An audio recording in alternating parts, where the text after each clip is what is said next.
Yeah.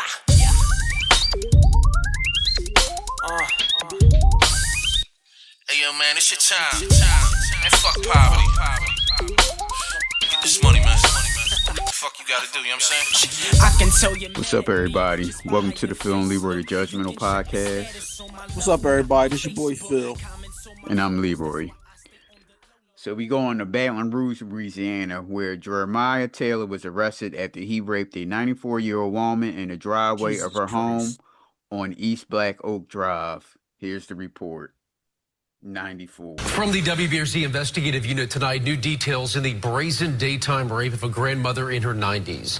Newly filed arrest documents say the victim was sitting on her front porch when the suspect chased her into the carport where he attacked her. 22-year-old Jeremiah Taylor was arrested for that attack, allegedly with an overwhelming amount of evidence, including video against him. However, as the WBRZ investigative unit found out, Taylor has gone mostly unpunished despite an alleged disturbing pattern of behavior. Sylvia, Michael. Well, this is what we always say. There's like Elon Musk, if you go on Twitter or X or whatever the hell you want to call it, he always do show links like stuff like this, like a guy killed 3 people and then he can get off because it's mental insanity and all that stuff. And you know what color the person is. The person is always black. He's like one of those would you call it MAGA types now? I don't know what you want to call it, because MAGAs don't like Donald Trump no more, right? Oh, they splitting they little party down the middle. They starting to go against them. But that's the same with Elon. Half of them like Elon, and the other half don't. Right. Because Trump ain't really fucking with Eli. So the ones that's diehard Trump fans, they siding with Trump and not fucking with Eli. The ones that's torn, they're the ones that siding with Eli. Right. And then people always reply, yeah, it's the same group of people, it's the same characters, racist shit. But it ain't a racist thing. They allow these people to be out so they can just be fucking up the neighborhood. Now here it go, this dude already got in trouble, and it's a damn serial rapist in the hood. That's why they do shit like that. I don't think it's a racial thing. They just let these people out and they just go and fuck up the neighborhood. Well, whenever we want them, we can just go and arrest them again. The WBRZ investigative unit tracked down 2 women, one who claims to be another victim of Taylor's and another who says she came terrifyingly close. The suspect is Jeremiah Taylor. That he does have a previous criminal history. This really up. Emphatic words from a 22-year-old whom we found out has been arrested for rape more than once. More than once. And he ain't in jail. On Friday, Baton Rouge police arrested Jeremiah Taylor for assaulting and raping a 94-year-old woman in her driveway in the middle of the day. We uncovered Taylor's troubling history of sexual violence. Jeremiah was with me maybe 6 to 8 months before Jeremiah thought it was okay to inappropriately touch me. This woman, who did not want to be identified, told us she was Taylor's foster mother during COVID. I felt something on me, and when I got up, I seen him running out of my room. Without getting too graphic, she claims Taylor got into bed with her and fondled himself when he was just 16 years old. Jeremiah just thought it was okay to do what he did, and once my mom asked him that particular night, why did he do that, he said that he wanted to see how a grown woman feels. She says she did press charges, but also told us she believes not much happened legally in his case because he was a juvenile at the time. That ain't an excuse. Taylor faced a similar outcome when police charged him with raping a family member in 2024. Charges in that case were dropped, and Taylor was released from prison in January. Just a couple weeks after getting let out on that charge, Taylor is caught on video obtained by the WBRZ investigative unit appearing to stalk this woman. I was walking from the store. In the hood. They done released him in the hood. So he can be a damn serial rapist in the hood. On my phone. And then when I came in the house, I opened the door and my son-in-law said, somebody following me. We tracked down the woman seen in the video and agreed to conceal her identity when she spoke to us. Watch as a man, who she claims is Taylor, follows behind her, hiding behind a car, then appears to get ready to strike, but then turns around when the woman makes it inside the door. When I saw it on the news that he had raped a 94-year-old woman, I was like, that could have been me. She tells us she fears what he would have done if she hadn't made it inside, especially after learning how he attacked the 94-year-old in her driveway. And that must have been what his MO was. He probably thought he was going to grab me in this walkway in here. He allegedly raped the elderly woman who lived a couple streets over less than 3 weeks later. For these women, especially Taylor's former foster mother, the things they say he did to them will stick with them. And I live with this every day of my life.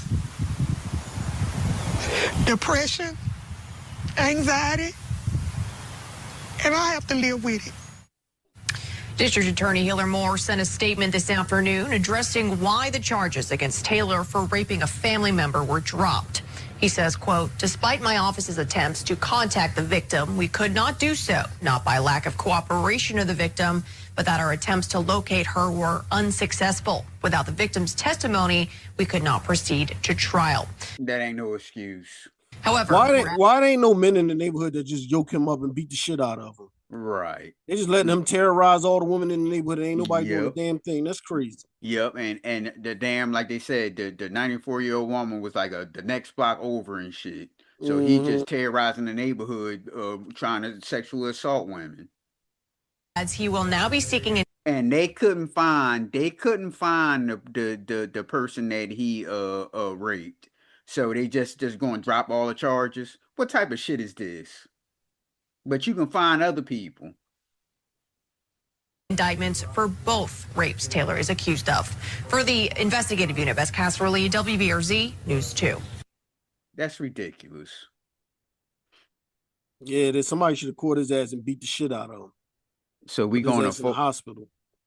So we going to Fulton County, Georgia, where Sania Todd says breaking up with her boyfriend sent him to a violent rage. That thing inside her must have been good. Here's the report. Right now at 6, a mother and her daughter threatened when she tried to break up with a boyfriend. He told me that I won't make it to see my birthday. New tonight, the moment the victim thought she was going to die. I was just praying. I just started praying to the Lord, like, please save me. Please save us. Live, local, late breaking. This is Channel 2 Action News at 6 p.m. Coverage you can count on. Thank you for joining us here on Channel 2 Action News at 6. I'm George Estevez. Good evening. I'm Linda Stouffer. We begin tonight with the story of a mother and daughter worried they might die because of a violent ex-boyfriend accused of firing on their home.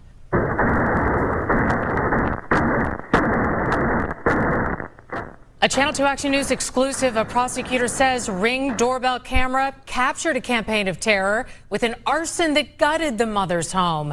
Channel 2 investigative reporter Mark Winnie is live in downtown Atlanta. I thought he was shooting for a split second. Mark, he was shooting from the car. That's two different videos. Oh, okay. Shot up, firebombed even before the fire. Yeah. And we're at the Fulton County District Attorney's Office Domestic Violence Division. The Fulton County DA's office says what evidence, photos, and video set the baby's house on fire. Video show in this case underscore that there is a post-pandemic epidemic of domestic violence here. Goddamn! So after the pandemic, all the women start getting their ass whooped on. I'm still moving on, trying to move forward with my life. Time that victims are in the most danger is when they are leaving. There's our old girl looking scared. This case is a perfect example of that. I'm a firm believer in God, and I have a very good willpower, and I'm going to make it. We know this defendant was hunting her, and that's not uncommon. I'm a survivor. Shanice Todd says she believes breaking up with boyfriend Christopher Lewis Anderson in 2021 lit a fire inside of him. There you go, being funny, huh? A burning desire for revenge that led to a burning desire. Right, there you go, being fucking cornball. Right. Campaign of terror that included men firing a barrage of gunshots into her home and an attempted men. So he got him and his boys to shoot up her house. That now something up there. There's more to the story now. She stole his money. Right. firebombing it that same night. And days later, an arson fire that gutted the home, along with nearly all her possessions. And there was more. This is a case of... Well, shit, I just thought that was just like the front of the door or something. What's so funny? You laughing at my man here? No, I'm laughing at that house. Oh, I wasn't expecting to see that shit. Exactly. First, I thought it was just like, oh, he just set the house just in front of the door or some shit. But he tried to burn the whole house down. a person who will not stop. It's pretty clear that Mr. Anderson was a jilted lover and could not let go of Miss Todd, and thus he tried to hunt her down and harm her. Fulton County Assistant District Attorney Celeste Patton says she and Senior Assistant District Attorney Travis Thomas prosecuted Anderson in his recent trial. And lead prosecutor Thomas showed the jury ring video of Anderson as he started to rip out. They don't even look like the same man. Video doorbell July 12th, 2021. And on August 7th, 2021, Anderson texted Ms. Todd, quote, "You won't see your B-day," unquote, referring to her birthday just weeks away. I felt like my life was in danger. September 4th, her new ring doorbell captures people coming into her yard about 12 o'clock at night and shooting up her house and throwing Molotov cocktails through the house. Ms. Todd says her house where she and her 15-year-old daughter had been sleeping was riddled with bullet holes, and she put out a fire started by one of the Molotov cocktails. I was just praying. I just started praying. Something ain't right Did here. you see that cocktail? Yeah. The damn thing is still full. The fucking rag that's hanging out, it ain't burnt. What's going on with this bullshit? Yeah, something ain't right here. Something ain't right. Praying to the Lord, like, please save me. Please save us. I was just praying. He did, didn't he? Yeah. He saved us because it's fortunate that I'm here talking to you right now. The daughter's headboard had some bullet holes over it. DA Fonnie Willis. She had to leave her home so that her and her child would be safe. Prosecutor Patton says September 9th ring video captured the early moments of a fire that virtually destroyed the house where Ms. Todd and her daughter had lived, but they had moved out for safety. And late last month, the jury convicted Anderson of a list of crimes, and a judge sentenced him to 60 years in prison, followed by 25 on probation. Prosecutor Thomas says the judge sentenced Anderson as a recidivist partly because of a 2006 arson first-degree conviction for setting fire to a bed. This motherfucker like burning shit up, huh? Yeah. In the apartment of another ex-girlfriend. Well, damn, that's his MO and shit. If a girl leave him, he gonna just set your house on fire. Thomas says a 2006 police report indicated Anderson texted someone, "If I were you, I would keep that hoe from where you stay because you would get all of y'all murdered." Ms. Todd says... So all she had to do when she met him is fucking put his name in Google, and all that fucking burning up my ex-girlfriend crib and all that shit would have came up. Yep. And that's not a pie in the sky what Phil just said, because women, they good at like searching criminal backgrounds and all that shit and case files and everything. They do that all the time. Got a long rap sheet, got a history of burning down his girlfriend's house, and you gonna start messing with him? Right. They do that all the time. She works hard but still struggles financially, getting by through faith and family. I'm a child of God. Our documents indicate Anderson was found not guilty of use of firearm by a convicted felon during commission of crime in a similar charge, and that a motion for a new trial has been filed. A spokesman emailed the Fulton County Public Defender's Office zealously represented Mr. Anderson at trial, and though he did not prevail, we will continue to fight for him in navigating the post-trial processes. Reporting live at the DA's office, Mark Winnie, Channel 2 Action News. I hope she feels safer tonight. She is brave to speak out. Mark, thank you. We have more details now on domestic violence in Georgia. We can stop that. But I think something ain't right here. Like you said, he must have took her money or some shit, and he wanted to get his money back. Ain't no way in the world. So he broke up with her. I'm gonna get my boys to shoot up her house. And they dumb enough to do it. Come on now. Well, no, that don't. Well, he beat that charge, so they couldn't prove that he did that. Somebody shot up the crib, but it wasn't him. That's what the law is saying. Yeah, I'm a slum. We was to fucking clown jerk off, and I tried to burn your house down, but I ain't shoot it up. That's why I drew the line. I don't play with guns. I play with fire. Yeah. So we go to Memphis, Tennessee, where Keymon Bledsoe, whom MPD described as one of the most prolific drivers of crime in our city, was arrested by the department's Fugitive Unit. Here's the report. As bad as a one-man crime wave, huh? A career criminal, a violent repeat offender, one of the most prolific drivers of crime in this city. All ways, Memphis police described a 19-year-old who was... Now, is he breaking in a damn car dealership? The man just the white guy just walked right past and saw him. Well, I guess he said, I don't want to be involved in that shit.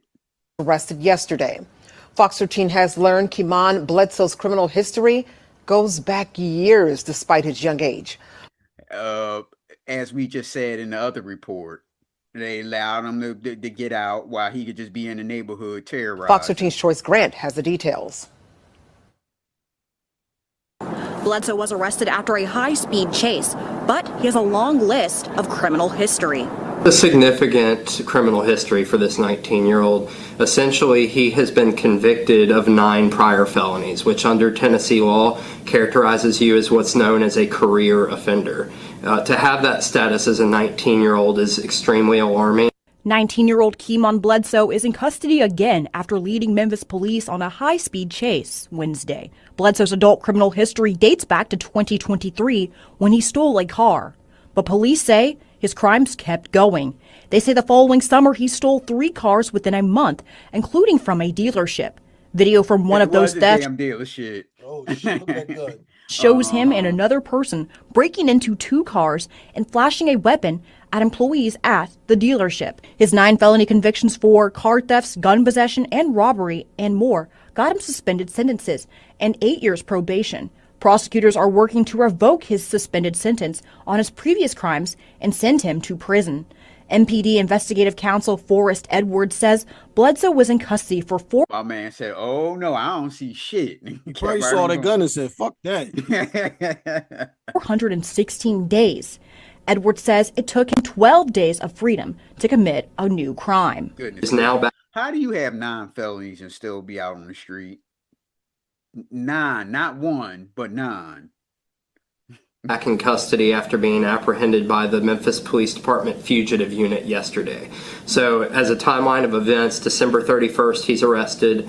Before we can even go to court, he posts a bond of $25,000, immediately goes on the run. Yesterday, we apprehended him. We made immediate notification to prosecution that he was apprehended. He's currently being held without bond. Edwards said Bledsoe has been on MPD's radar for a while. Fox 13 went through court records. When Bledsoe was arrested just months after his 18th birthday, police wrote Bledsoe has a long history of motor vehicle theft. 24 when he went on a one-man crime spree. We charged him with charges ranging from aggravated assault to aggravated robbery. At the time of Bledsoe's arrest, officers also recovered 2 firearms, one with an AR-style pistol and the other with an illegal Glock switch. One of the firearms was stolen. In downtown Memphis, Troyce Grant, Fox 13 News. So in other words, when y'all gonna let him out again? He's a felon with 2 guns, he had a switch on it, and one of the guns was stolen. He got the green light to terrorize the community. Yep. All right, you can reach the Judgmentals on Facebook, TikTok, Twitter, and subscribe to our YouTube at pnljudgementals, Instagram at _Judgmentals, or you can email us at pnljudgementals@gmail.com. Sorry, Phil. All right, y'all. Peace out. Status on my level, not my Facebook.